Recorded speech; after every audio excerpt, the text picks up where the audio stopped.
Thrawn sees people as assets. The Star Wars canon timeline has recently explored Thrawn's origins in the unknown regions, or as Thrawn and his species, the Chiss, call it, the Chaos. While serving in the Chiss defense fleet in the Chaos, Thrawn discovered that an enemy species called the Grisk are plotting against the Chiss. The Grisk are an incredibly powerful race, with capital ships much larger than any others in the Chaos. Realizing that the Chiss cannot fight the Grisk alone, Thrawn looks to gain the assistance of the Empire, hence Thrawn's reasons for being in the Empire, away from the rest of his species in the unknown regions. I've recently read through the Thrawn Ascendancy Trilogy, and am now rereading the canon Thrawn Imperial Trilogy. I also recently rewatched the Star Wars Rebels TV show, which saw Thrawn as the main villain for the final 2 seasons of the show.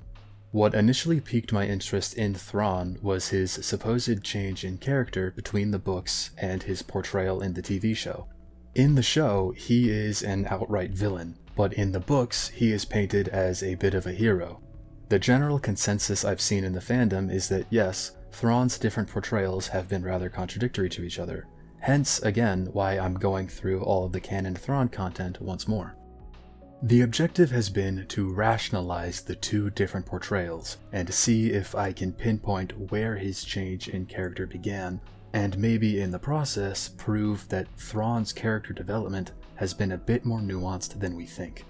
The first chronological indication of this was actually in the first Ascendancy book, where Thrawn admits that he sees people as assets.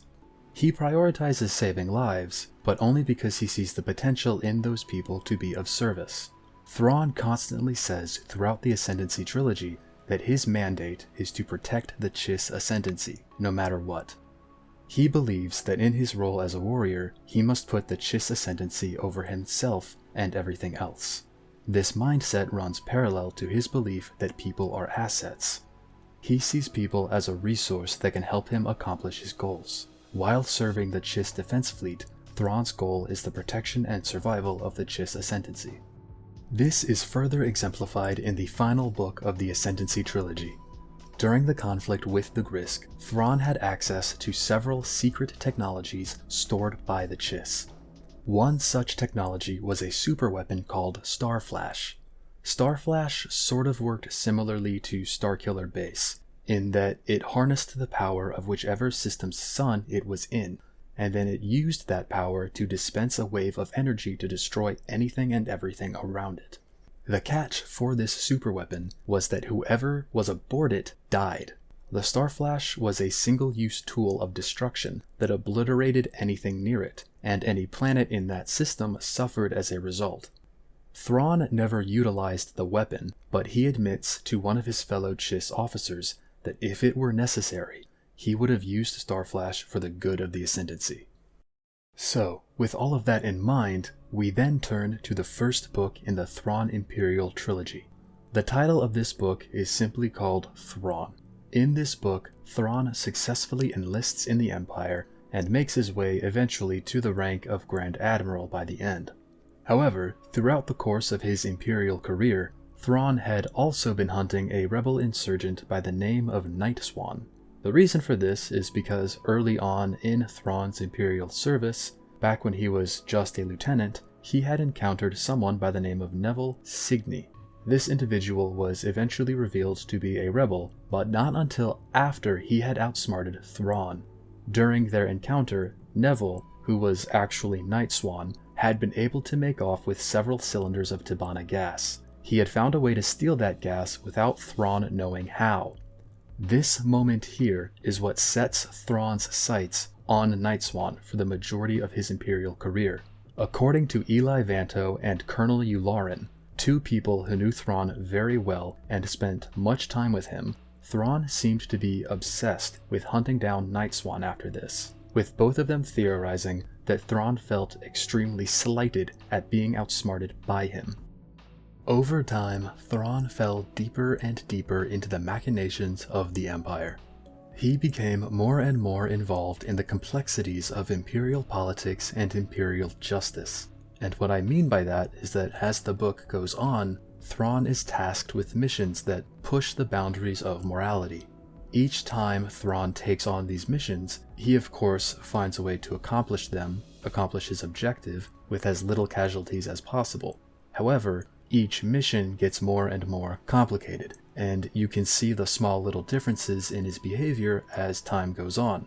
For example, Thrawn is less strict on keeping people alive.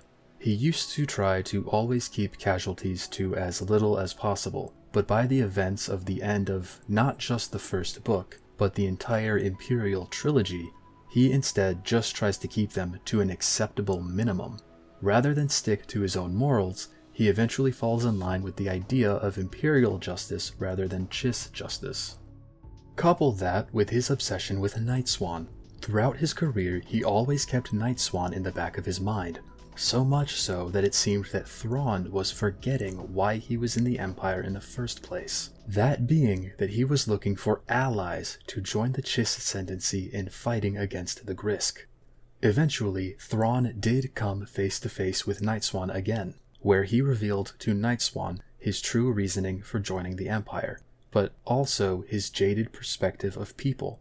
He once again states that he only sees people as assets rather than as individuals.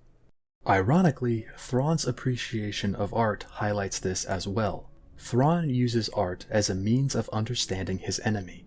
What Thrawn learns of a society through their culture's art helps him achieve victory against them later on.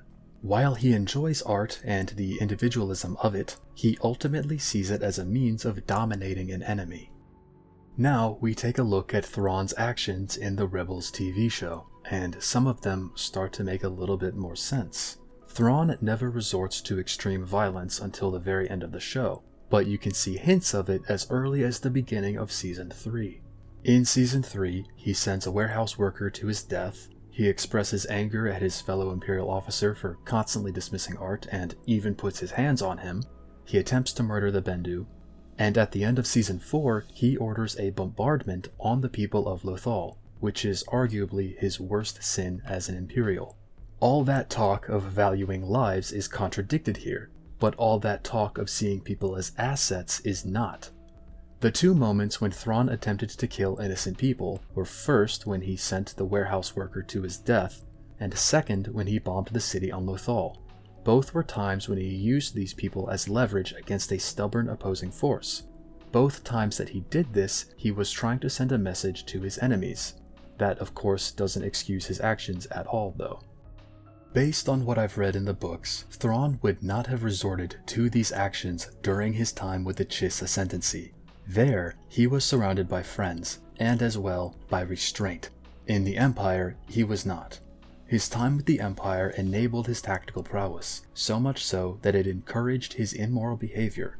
Also, Thrawn was kind of in a hurry. By that point, the end of the Imperial Trilogy, the Grisk were on the move, and Thrawn needed to secure an alliance between the Empire and the Chiss very soon. This timetable also may have played a part in his brash actions at Lothal. He was in a hurry to get the rebels out of the way. This is a bit of a stretch, but also, Thrawn was known to spend a lot of time with Emperor Palpatine, as the Emperor had been trying to learn more about the unknown regions, and he had asked Thrawn to tell him as much as he knew. Spending that much time with as powerful a Sith Lord as Palpatine may have had an effect on Thrawn, in that through the Force it may have corrupted him. Again, this part of the theory is a bit of a stretch. So that's the end of this Thrawn character study. Rereading those books with his portrayal in the TV show in mind, I feel actually makes Thrawn's character progression make more sense. His development is much more subtle than most. He starts off with good intentions, but his time in the Empire inevitably corrupts him. Anyway, that's all I've got for this video. I hope you enjoyed it. I had a lot of fun working on it. Until the next video though, thank you so much for watching.